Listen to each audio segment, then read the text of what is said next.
Baghdad شہر جس کے گلی کوچوں میں ایک خستہ حال مکان تھا اور اس مکان سے چیخنے چلانے کی آوازیں آ رہی تھی۔ ایک خاتون اونچی آواز میں شکوہ کر رہی تھی اور اس کے بچے بھی رو رہے تھے۔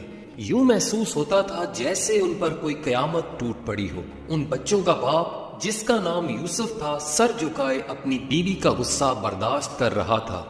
یہ صدیوں پرانی بات ہے جب بغداد میں ایک وبائی مرض پھیلا اور کئی لوگ اس کی زد میں آئے۔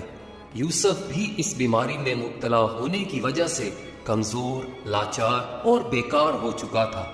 اس کی بیوی اور بچوں نے کچھ دن تو فاقے برداشت کر لیے، لیکن اب ان کی برداشت اور صبر جواب دے چکے تھے۔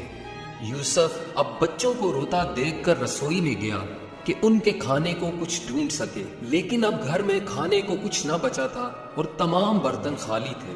اس کی بیوی کہنے لگی، کسی روزگار